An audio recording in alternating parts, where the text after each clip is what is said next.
What is going on, people? Welcome in. You are on the lifeboat. I'm Captain Calhoun speaking. Welcome in. Good morning. Happy Monday morning. It is another one. Another one. We've got another fantastic Monday morning show. And this one you're very familiar with. We're going to talk about the stages of relapse. And if you wonder why we talk about the stages of relapse so often, it's because it's that important. It's because it's a part of the journey for a lot of people. Obviously, ideally, relapse is not a part of the journey, but for many, it is. For many, we're going to experience this. So we're going to talk about it. Please hold, though.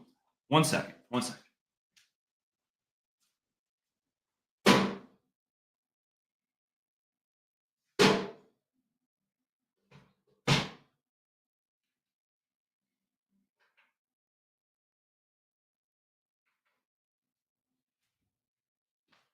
Oh my.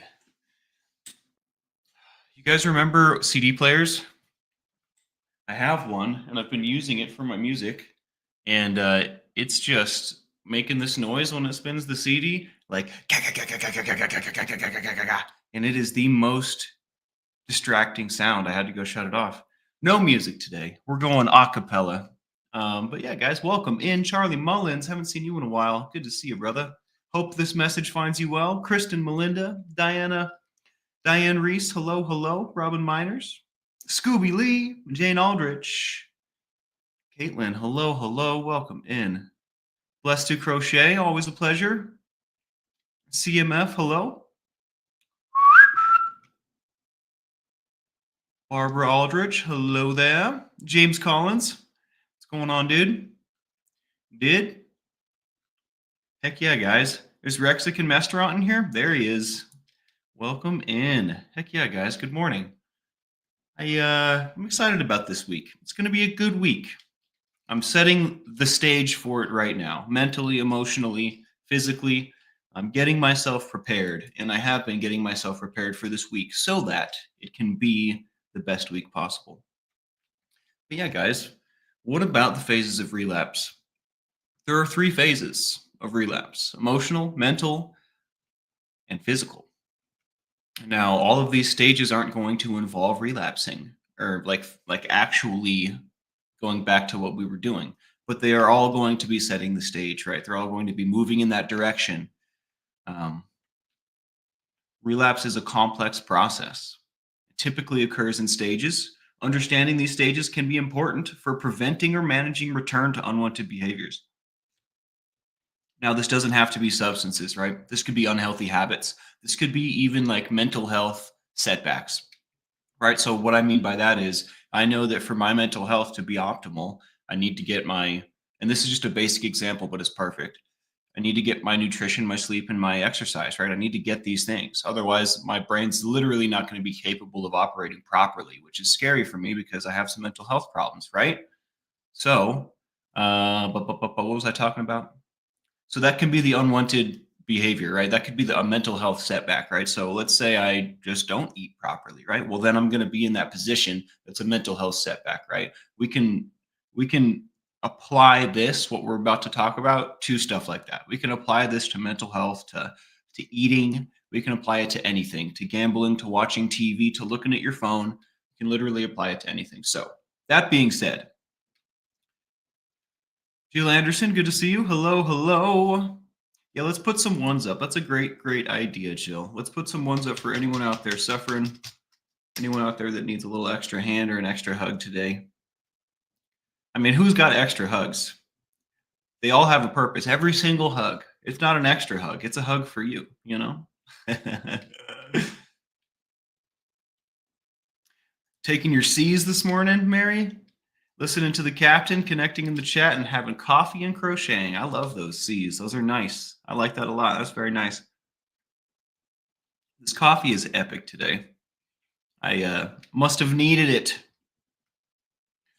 So these could be broken down. These phases can be broken down into 3. The phases are emotional, mental, physical. You guys probably know where I'm going with this. Life is a dreamin'. Hello, hello. Emotional relapse. In this phase, the person may not yet be thinking about using or returning to old behaviors, but they are setting the stage emotionally and mentally for that, for future likelihood of future relapse, right? And these emotional states may include stress, feeling overwhelmed, anxiety, frustration, isolation, unresolved emotional issues. I don't know why I wrote that at the bottom. Maybe it's because it's such a big, broad one. I would bet money that if we're moving through the phases of relapse, I would bet money that if we're having some struggles in relation to these things, that it has to do with unresolved emotional issues. Like 90% of the time. This is something that can drive us to addiction. This is something that can keep us in addiction. Unresolved emotional issues is basically another way of saying trauma. So I don't know anybody that doesn't have trauma, which is unfortunate. But if you show me a person that doesn't have trauma, I will say wow, because I'm not expecting that. I'm definitely not in today's world. I feel like that's such a rare thing, and maybe an unreal thing. Maybe it's not even real. Flick Fox, what's going on? Just walking home. Heck yeah. Heck yeah.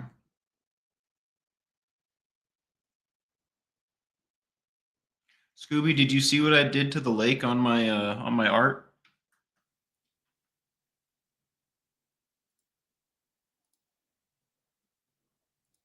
Just briefly, I'll show you. Oh, just kidding. My camera is not in the right spot. Just real quick. Check that out, Scoob. I think I am gonna put Naruto sulking on the swing. And we're gonna put flowers literally everywhere. Not everywhere, but we're gonna put a ton more of those flowers. Anyways, that has nothing to do with relapse. Well, hobbies and novel experiences are really good, right? But that's not what we're talking about right now. Kate Murphy, what's going on?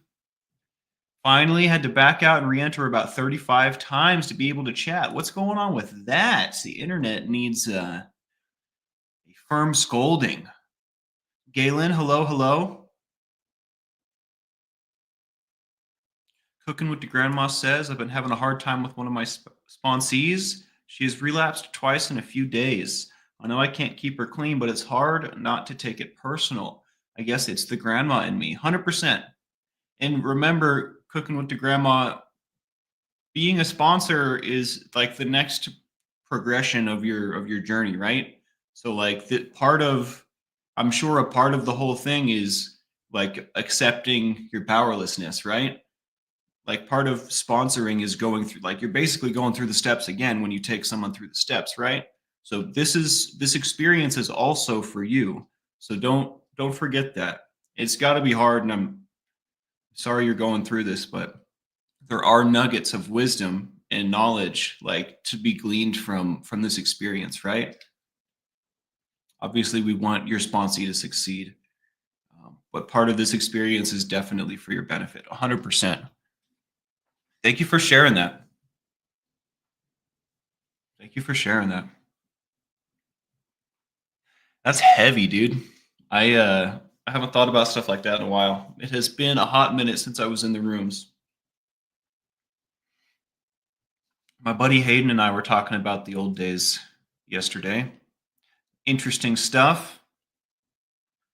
Jill Anderson says, the best thing I ever learned about blaming another person for a relapse is this. After I used, the person was still in, a butthole. Yeah, it doesn't really do anything to other people, that's for sure. And Cooking with the Grandma, I think you got this. I have faith in you. Um, let's definitely put some ones up for your sponsee. Maybe there's some force in the universe that's more powerful than we are that can give her a hand, huh? Imagine that. Imagine that. And this is the lifeboat community full force right here. I love it. I love it. I love it. I love it. Thank you guys all for participating in the ones, by the way. It means a lot to me, and it means a lot to the people that we're talking about and with.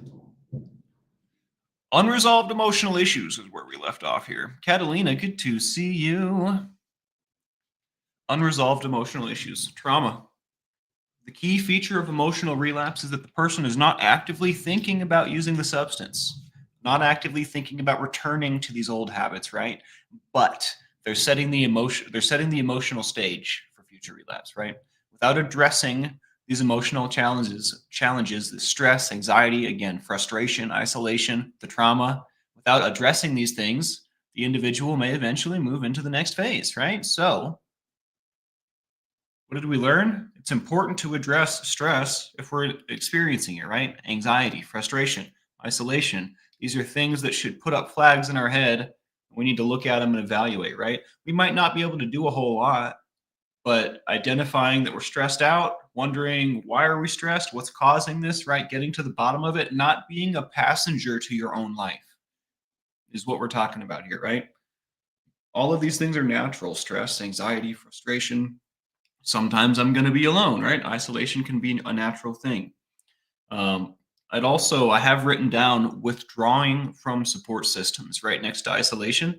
So that's really what we're talking about. Obviously, we all need our own alone time, right? But if we're gonna like withdraw from our support system, like if I'm gonna start not hitting my friends up because I'm feeling some type of way, I also most likely in my head am going to call that something different. I'm going to justify not speaking with my friends because they made me mad, right? Or they did this, or the last time this happened and that wasn't very fun, so I'm just gonna not hang out for a while. Like I'm going to justify it. I'm not gonna say I'm gonna withdraw from my support systems. That's not what I'm going to say. I'm going to say, I'm just not going to do that right now. Right. But we need to be aware and break this stuff down. Right. If we're just a passenger to our own life, these things are happening and it's whatever. Right. I'm just watching it happen. That's what we want to avoid. We would like to take the wheel in our own hands and drive the ship where we want it to go. Mental relapse. During this phase, the person begins to struggle with thoughts of using or engaging in old habits.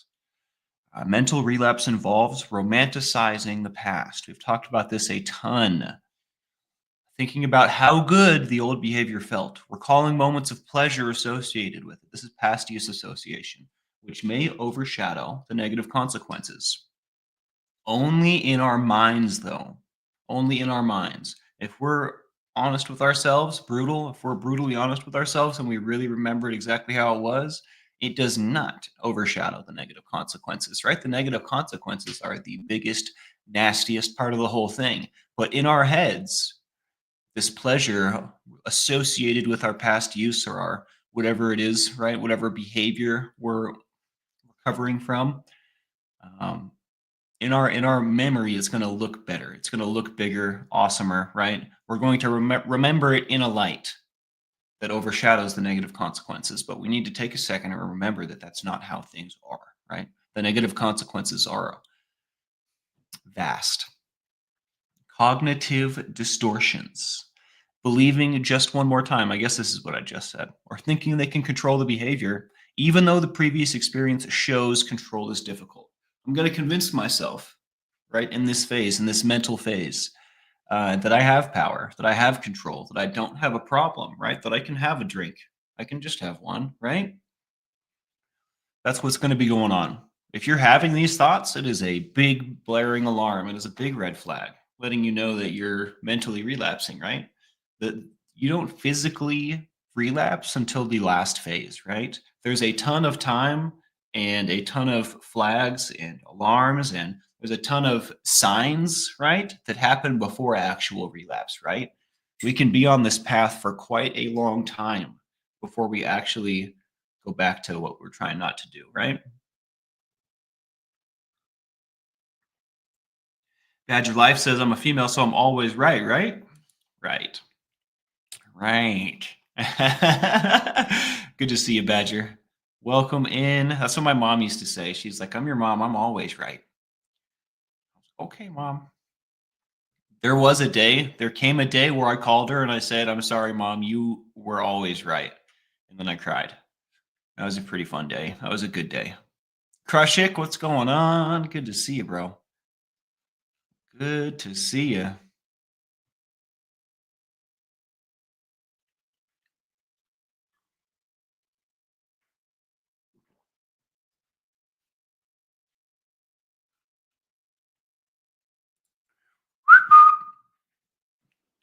Taking a silent, quiet moment, get some more coffee. It's really quiet in here without that music playing. You would think that the sound of the CD spinning poorly would not be louder than the snare drum being hit over and over and over, but it's not the case. It's pretty loud. Bet you it's damaging the CD. I've had these CDs for years though. I'm surprised they still work. Do you guys remember when CDs first came out, they were marketed as indestructible? That's so not the case. They're very destructible. Feeling the taper today, Krushik? Dang, that sucks, man. I am sorry to hear that.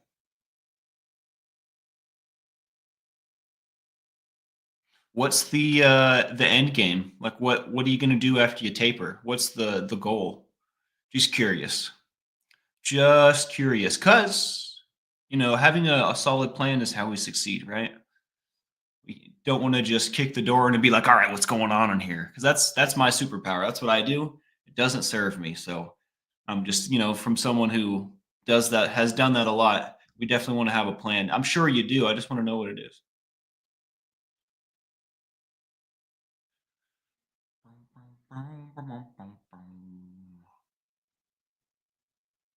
When you were 26, Robin, you remember the age, huh? I wonder how old I was. 26 might have been the age. I remember where I was. I was in the basement of my grandma's house. Yeah, you got this, Krushik. We're all rooting for you.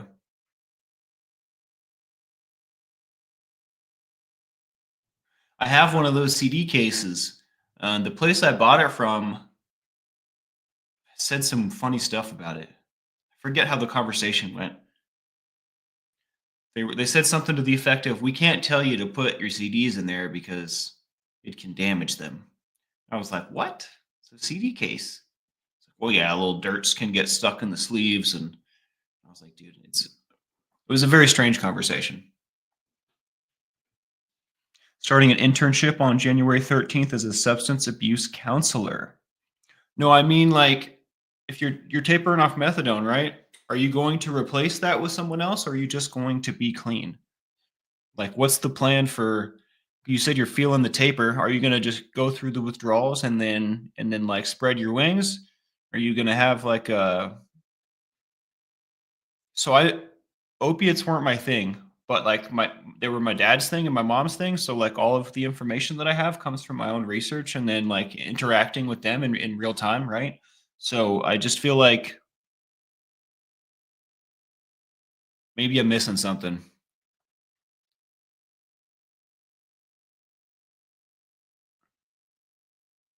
I feel like most of the and yeah, I feel like most of the people I know that are recovering from opiates have some sort of medical assistance. I'm trying to think of someone that I wonder if my mom still takes Wellbutrin. I feel like she does.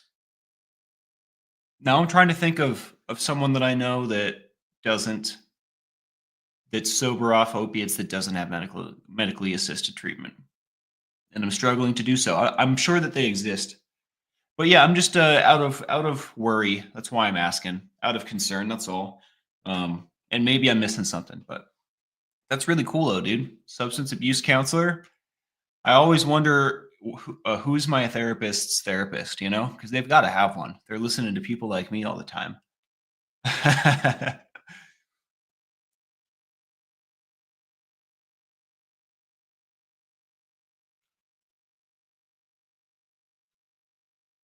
Good luck with your internship, big dog. All right, all right, all right. The mental battle can be intense in this phase. We're going to be romanticizing the past, right? Thinking about the good old days, and letting them overshadow the negative consequences. Cognitive distortion. This is another way we say our view is skewing, right? We're starting to see things a little bit differently, believing just one more time, thinking they can control the behavior, right? Such as making plans, considering how I could hide it from others. So planning, right? I might be planning in this mental phase of relapse. Start to fantasize, blah, blah, blah.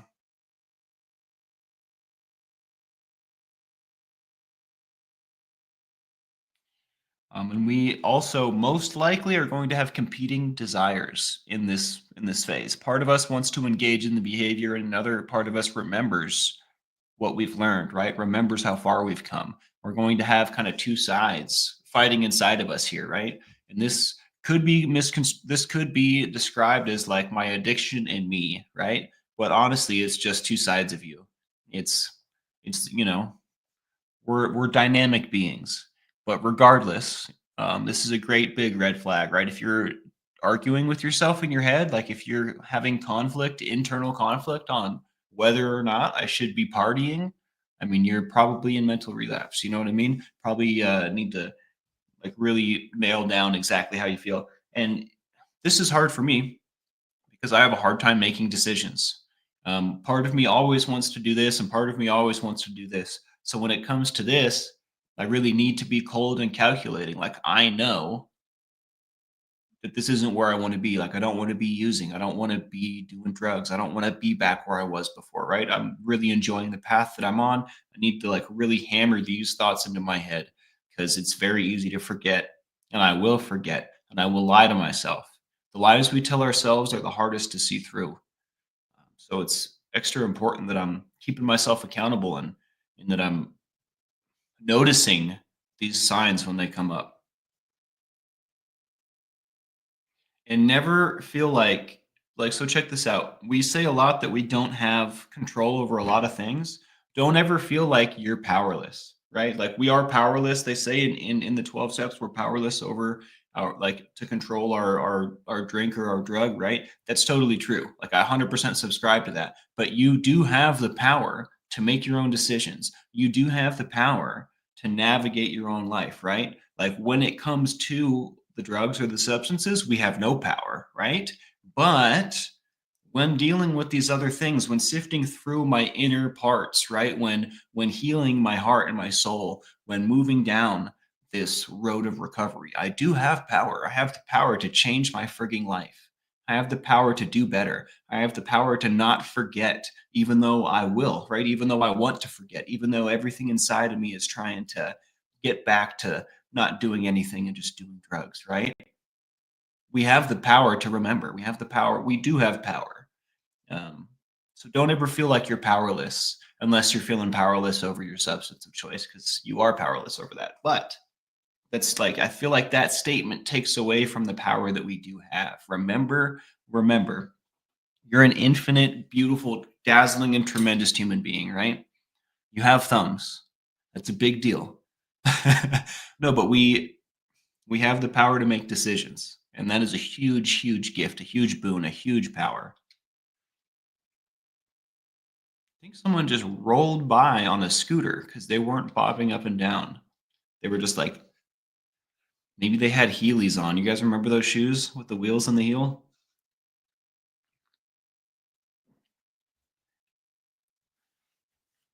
The gift in the relapse is this, says Jill.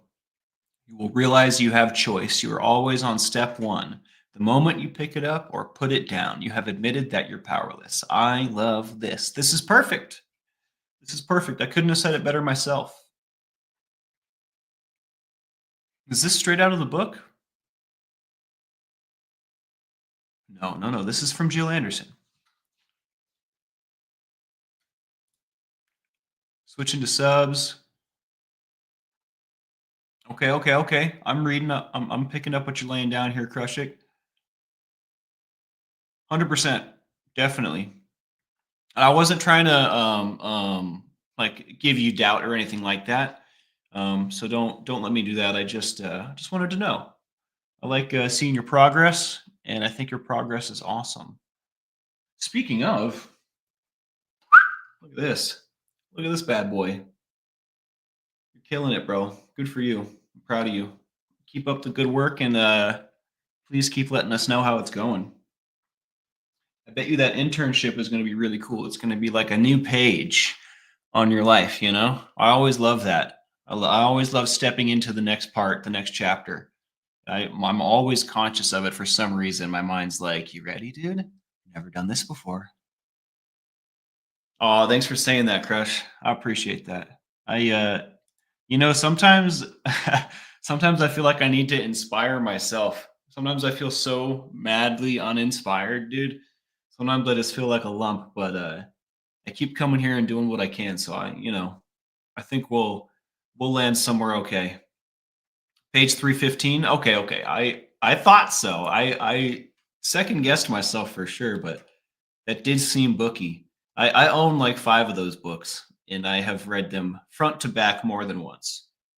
When I say them, they're all the same book.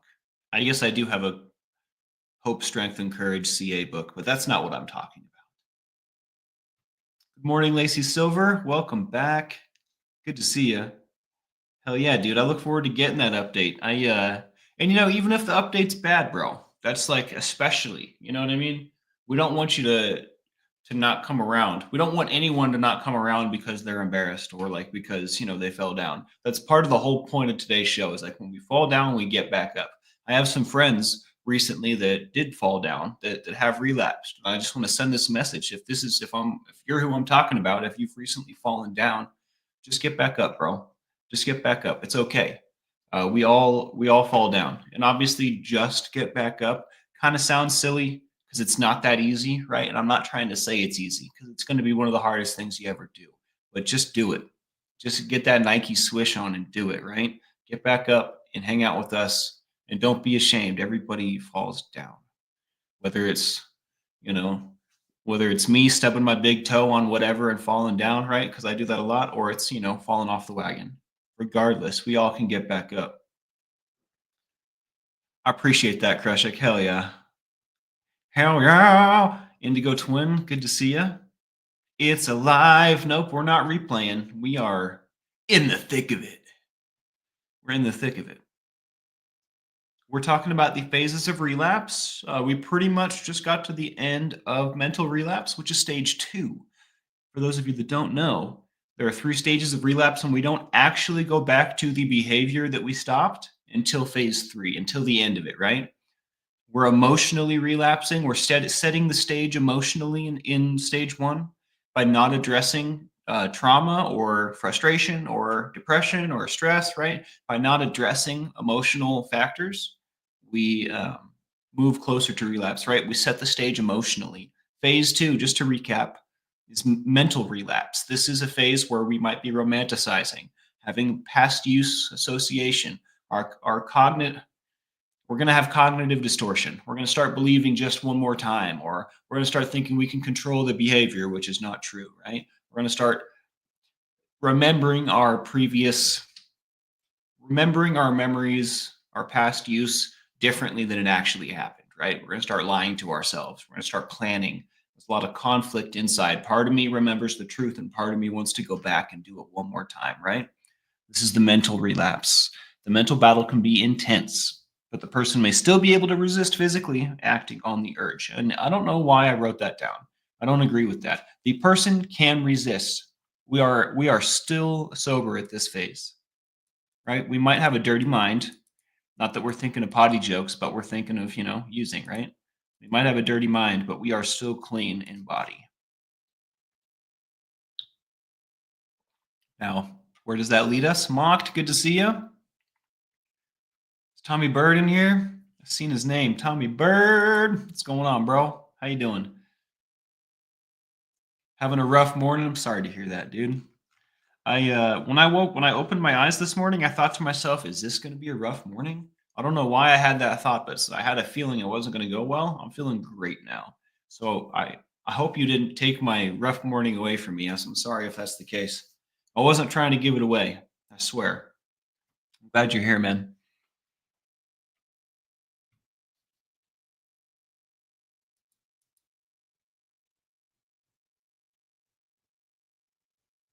Lost my train of thought there for a second. So where does this lead us? To physical relapse, folks. The final phase where a person actually engages in the behavior. Example, substances, or going back to overeating, right? Going to the casino, right? Playing video games, even though I know I shouldn't be playing right now. Whatever the case is, whatever it is. Maybe you're recovering from being a mean person.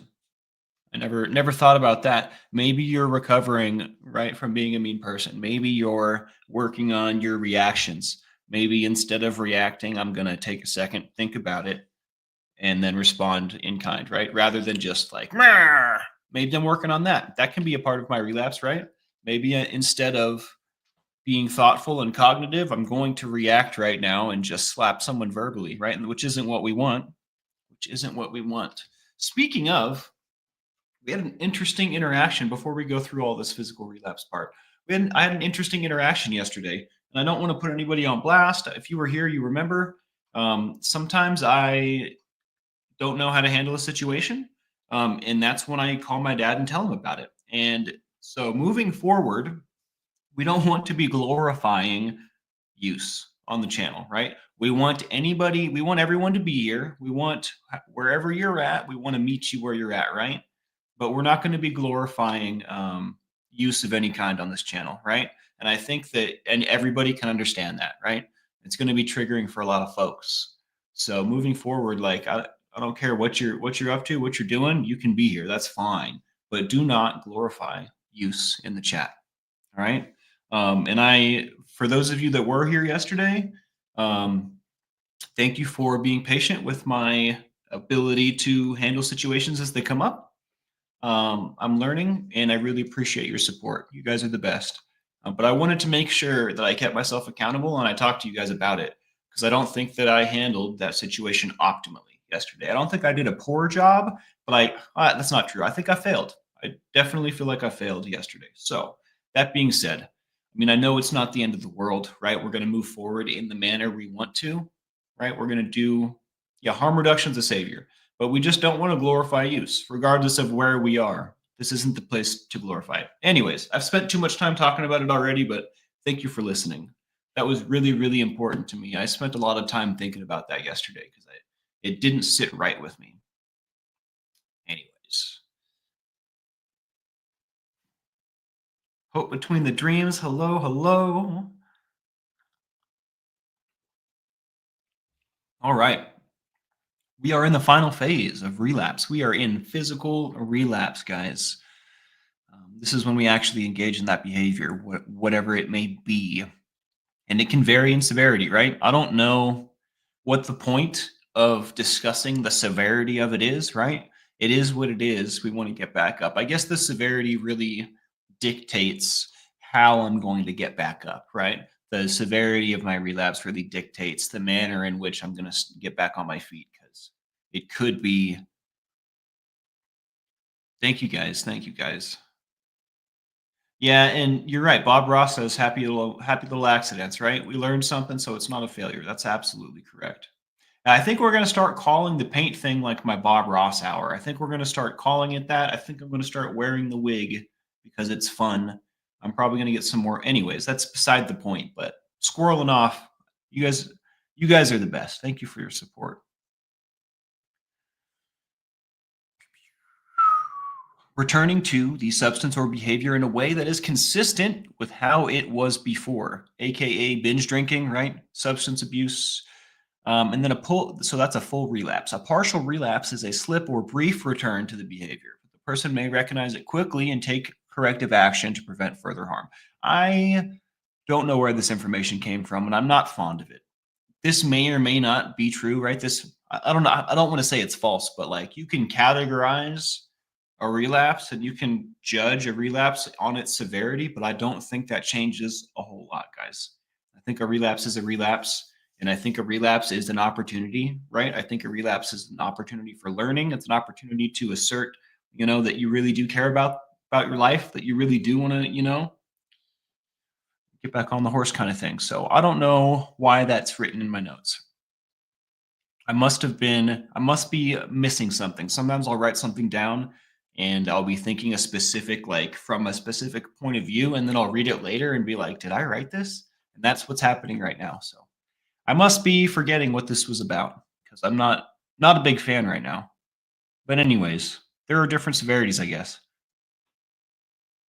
But it's not total failure, right? It's a setback. Recovery efforts can continue. A relapse is what it is, and it's up to us to make it what it can be, right? And by that, I mean getting back on the horse. Now, understanding these phases is going to be a huge benefit, guys. Being able to see these flags, these red flags as they're happening is going to prevent us from progressing to the next phase, right? If I let's go back up. If I notice that I'm feeling stressed or overwhelmed, which I often do, that's a normal part of my life, right? I It's important that I address it though, right? Other people that don't have addiction issues, it might not be as important for them to address the stress, immediately. It might not be as important for them to address why they're feeling anxious or frustrated, right? It's probably okay. They're probably going to be just fine. If I remain stressed and anxious or frustrated and I withdraw from my support system and I have unresolved emotional issues, which I do, I'm going to relapse, right? It's different for me. I'm not like other people. And that's not to say that I'm special, right? I'm pretty regular. I'm pretty regular, right? And all I'm trying to say is that it's important that you identify these things in yourself because we have to handle this stuff differently than other people, right? It's okay for a lot of people to be stressed and anxious, right? I mean, I guess it's not okay for me to be stressed and anxious, but if I remain stressed and anxious or frustrated and angry for a long enough period of time, it's going to undermine the foundation of my recovery. Like period. Literally period. There's no ellipses, there's no statement after that. It's going to undermine the foundation of my recovery. I can't have that, right? So it is literally the top priority for me to address stress, anxiety, and frustration. And if you're like me, it's top priority for you too. And if you're struggling in recovery and these things aren't really, really, really important, they're not high on your priority list, that might be why you're struggling. Might be why. Music is a huge help for me. It gives me a break, says Jill Anderson. I constantly am using music to alter my headspace. Tommy Bird says, I sometimes can't back onto the horse, but I'll roll into the back of the wagon and let the horse pull me around for a while. I hear that, dude. We can only do our best. I'm with it.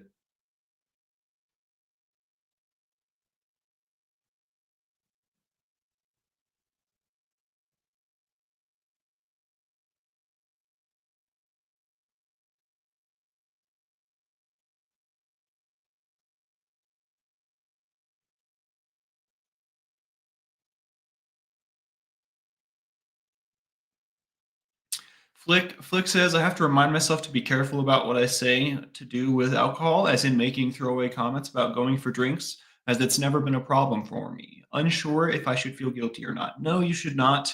That was not about you at all. Um, I mean, it's a good thing to be conscious of, but I've never had that thought about your comments ever. Not even once. Not even once. So, as you were, as you were. James Collins says, I like motivational speeches to give me strength on weaker days. You guys want to see something cool I found?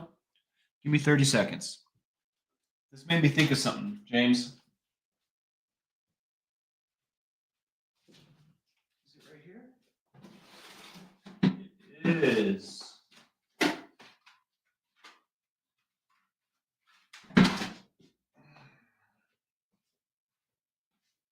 I know not all of us are into the 12 steps here, but which is fine. But check this gem out, guys.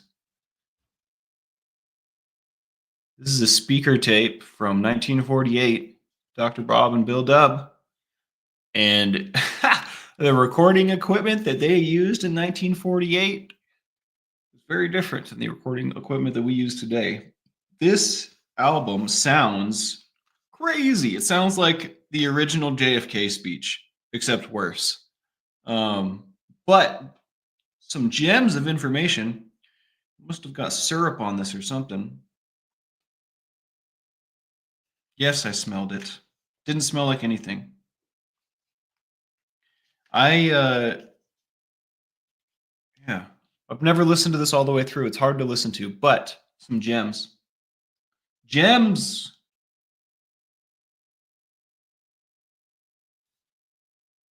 I'm pretty sure that I borrowed this from the AA library in Estes Park, Colorado, and forgot to give it back. I wonder if they still exist. Of course they still exist. I bet you I could bring it back and go visit them. That wouldn't be a terrible idea. Wouldn't be a terrible idea. Mocked says if we're sturdy in our foundation and centered in ourselves, the storm doesn't knock us down. That means you have to take care of yourself. Absolutely. Absolutely. And we got to take care of each other too, right? Obviously, I can't save my friends, but I can be there for them and I can support them without enabling, right?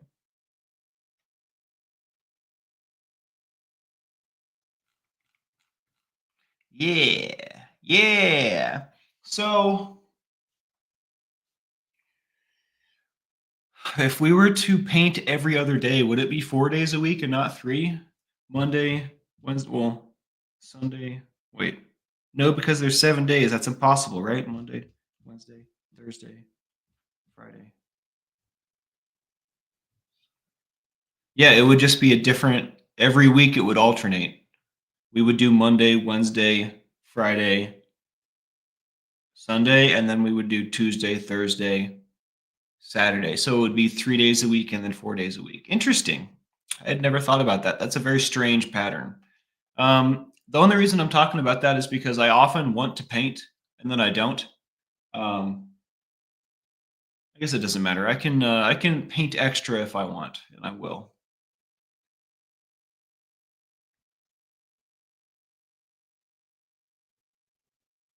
Mocked, is that another person from the steps? There are so many speaker tapes of different people at different conventions and like that have so much wisdom. That was one of my favorite things about going to AA is like we would go to conventions as like a squad. Like me and my friends, we would go to conventions and like the testimony, like the things that you would hear people say would were so moving. Like was the most it was a really cool experience.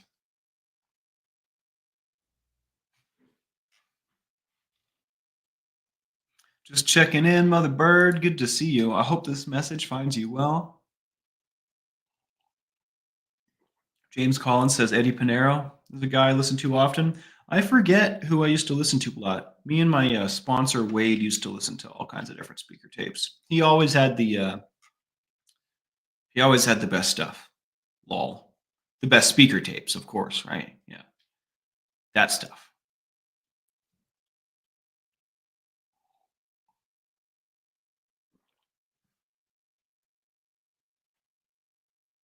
Brandon Novak's testimony is definitely great. A lot of it's hard for me to listen and watch some of that stuff. I remember growing up with those boys and then like learning about their struggles. It's hard for me. Like his story is amazing, but it's hard for me to like listen and watch them these days. I don't know why. Maybe I have some unresolved trauma from that era of my life. But yo, out of everyone in the squad, I thought Brandon was going to die. I definitely didn't think he was going to make it. And out of all of them, Bam's the one that's really struggling now, which is kind of sad. I did not get the canvases from my dad yet, blessed, but I'm sure that he has them.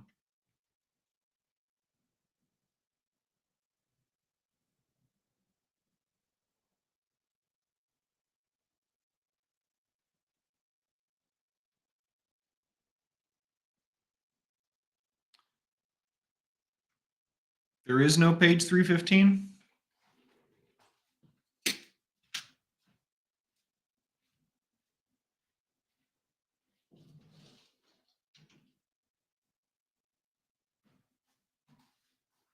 How many times am I gonna walk away from the camera today? There's totally a page 315. We're talking about different books. Oh, the 315 is the testimonials, though.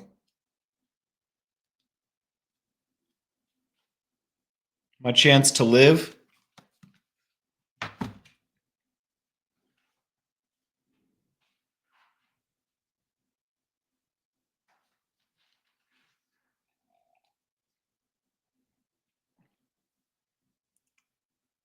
It also depends on the version. Tommy Bird with the bangers this morning. Bam is the proof and example that money of no amount can buy self worth. Drop that mic, dude. Drop that mic. And you would think that Bam wouldn't have problems, you know, figuring out his self worth because of all of the cool things that he's done. Right? He's made movies, he's made music, he's been a pro skater, he's done all kinds of stuff. Very accomplished, right?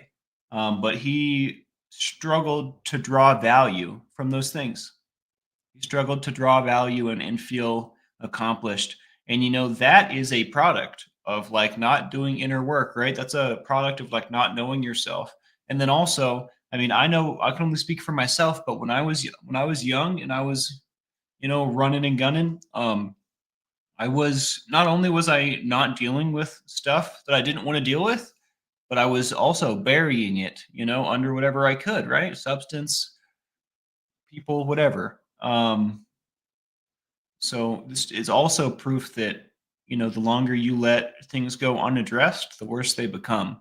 And then you find out that not addressing it has been literally sticking a shovel in the ground and then pulling the dirt out, right? So all that time you spent not dealing, not dealing, not dealing, the hole gets deeper and deeper and deeper. Now I can't even see the light. I don't know what to do and I'm lost, right? It's a progressive thing. It's cumulative. So um, it's really sad, man. I hope I haven't heard about this story a lot recently, but the last I heard it wasn't great. So my thoughts and my heart definitely go out to Bam. I hope that he figures it out. He was definitely one of my heroes growing up.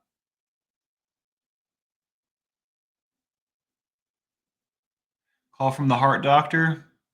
Love you, Kate. I hope your call went well. We'll see you later. All right. Have a good day. Thanks for being here, Kate.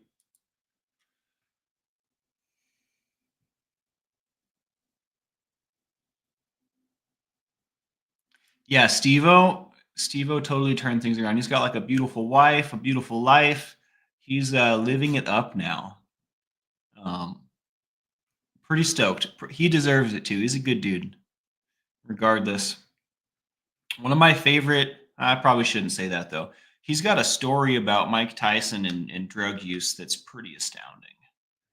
I'm not. It would be in bad taste to tell it here. How about that Mike Tyson fight though? What a slap in the face! I can't believe that he didn't light Jake Paul up. I can't believe that neither of them lit each other up. I didn't watch it. I heard it was just like the Mayweather Pacquiao fight though.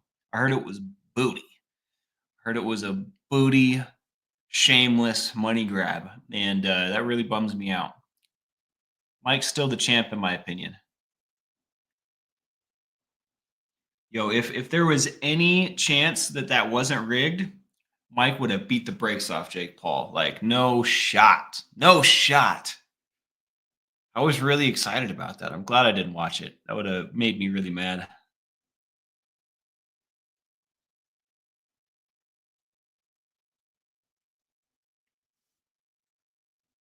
And I've talked about spinning out my own channel, guys. You guys remember I was talking about that the other day? I've been thinking to myself what I would do on the channel, and I can't come up with any great ideas. And that sort of just stressed me out. And you know what I did? I addressed it.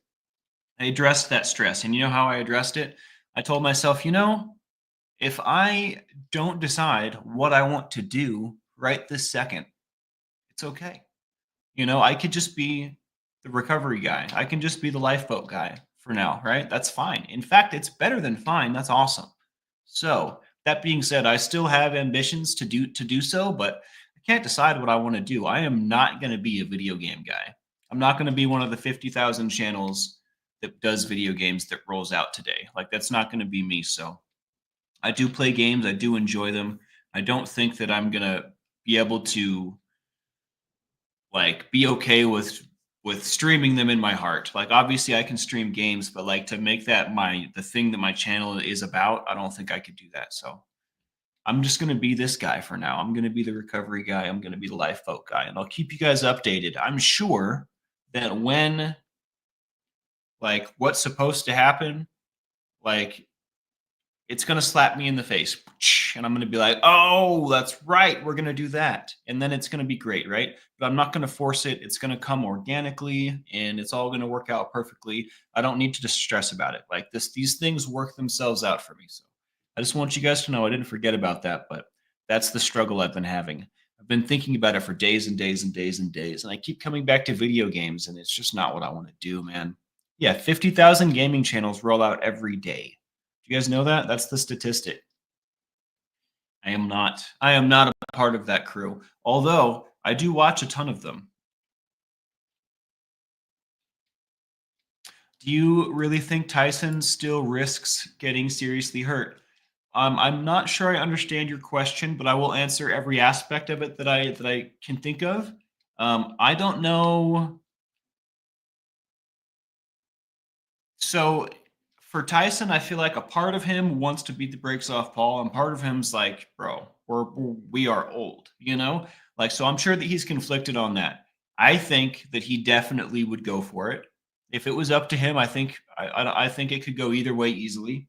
Um, but I also think he does risk getting seriously hurt. I don't think that Jake Paul's a slouch, but also like Jake Paul doesn't actually box. He does exhibitions, right? There's no actual card that he's been on. And maybe I'm wrong. I haven't done a ton of research. I am regurgitating information. Let me be honest with you guys. But I haven't seen Jake Paul do a real boxing match, right? I don't know. Like I'm sure he knows what he's doing. I'm not trying to hate on the guy at all. At all. Like I have mad respect for both of them. Obviously, Mike Tyson's one of my heroes. So like there's a little bit different thing going on there. But that being said, I think that they both have the ability to seriously hurt each other. I also think that 9 times out of 10, real fight, I think Mike Tyson pulls that dude's legs off and beats him to death with them. That's what I think. I think zero chance Jake Paul wins that fight. Jake, Logan, I don't know. Whoever the guy is, whichever one, whichever Paul brother it was. Um, but again, that might just be me putting Tyson on the pedestal in my head because he's my man's, he's my guy. But I don't think it's riskless for him, but I think that animal is still inside Tyson, that beast, that champion, right?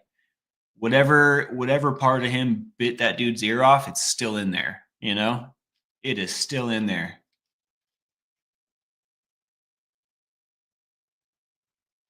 So that's all. That's all. Robin Miner says, "Don't force yourself." I will like put pressure on myself to like do things, especially if it's like, for example, what we were just talking about. My own little channel. What do I want to do? I'll put pressure on myself. Like, why don't you know what you want to do? Just figure it out. And it's unnecessary, and it ends up like I'll force something, and then it doesn't feel right. It doesn't end up right. It's not organic. It's not true to like me. And I tell you what, if I just let things play out, if I just let things kind of sprout up organically, everything works better. And I don't know why that is, but it's like something that I'm learning about the way I interact with the world is like really can't be forcing things. What's going on, Dale? Good to see you.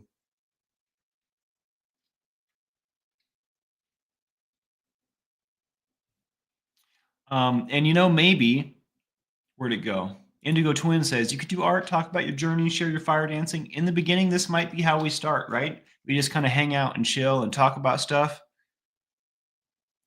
Mike's legs were really wobbly and was gassed by the second round. To be honest, I think Jake went easy on him. All things considered, I still think Mike did well. Well, Brianna Miller, I'm glad you watched because I did not.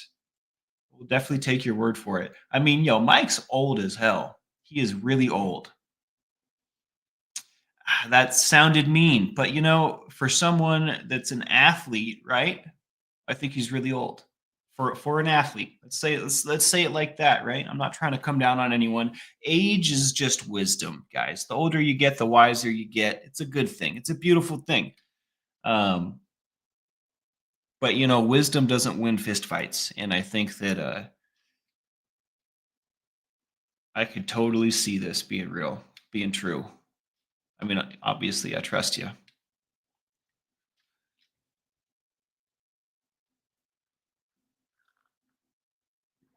Kellyanne, good to see you in. All right, guys, hit that like, subscribe, and the bell for notifications if you like what we do here. It certainly makes a big difference for us. Um, I think we will do some painting today. It's not a paint day. I said we would do Tuesdays, Thursdays, and Saturdays is what I said. I'm also going to do more days than that occasionally. So we will be painting today. I'm committing to it. Usually I say maybe we'll paint today and then I don't. Today we will be painting at 4 p.m. Eastern time. I think we're gonna put the flowers, more flowers on there. And if I'm feeling ambitious, I'll try to start putting Naruto on the swing. Yeah, so that's my plan there. Mocked hits us with the wisdom once again. Another one. Pressure fogs up your brain, and you do something rather than figure out your path. It's interesting, right? Like staying grounded and centered and just like accepting what comes and moving forward how is best. Like all of that comes from this, it's like a mind state. And if when I put pressure on myself, when I start to feel like I'm doing something wrong, right? When I feel like I need to do something a certain way, that's when I lose that balance and that zen. That's when I start to things start to not work so well. There's this flow state you can get in, or that I can get in, that I get in. I'm sure you can too. But I am the most effective um, when I'm taking things as they come, right? Rather than trying to make all this stuff happen all at once, if that makes sense. Wisdom is knowing when to retreat. We've got a bunch of wise people. Part of me wanted to say wise arses, but we got a bunch of wise people on here. I tell you what. Brianna, good to see you. By the way, I've been wondering where you're at. Been missing you. Hope you get some nice good rest, Brianna. Tommy Bird says, "Oh, sometimes on occasion, wisdom does win fistfights. Lol. Sometimes, you know, one of the best pieces of advice, I said this a lot, that my dad ever gave me was, I'm going to struggle to put it into the proper words, but basically, he told me that actually getting into a fist fight is rarely necessary. You can usually talk about it. You can usually defuse the situation with a number of other tactics. Some of which are more admirable than others, right?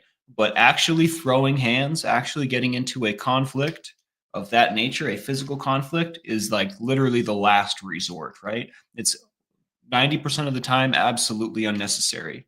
Most people do not want to throw hands. Most people, whether or not they're triggered and they're like, they got their hackles up, whether or not they're in that state of mind, in their heart of hearts, they do not want to fight. Most people do not want to do that. So, that being said, we can provide an avenue, right? Let's not do this.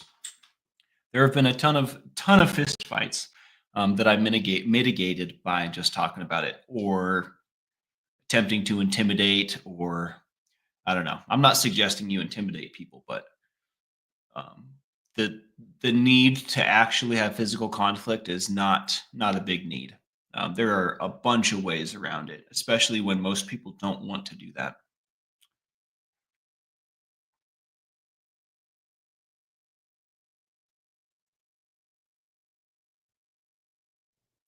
Kellyanne says, a little humor. I did not trip. The floor looked sad, so I thought it needed a hug. Oh. Gamer Jackie says, popping in to say hello, Spanx. Hope you're doing okay. Thank you. I'm doing really good. I've been feeling really, really good lately. Just kind of putting one foot in front of the other, though. Trying to ignore the stuff in my peripherals, trying to flag me down, like, hey, worry about me. So I'm just doing what I can. I hope you're doing well as well, Gamer Jackie. All right, guys. Thanks for being here. I am gonna shut it down now. We'll see you later today, 4 p.m. Eastern. And then also, my dad will be on here doing some Diddy verse, I imagine. Much love to all. Yeah, we'll see you later.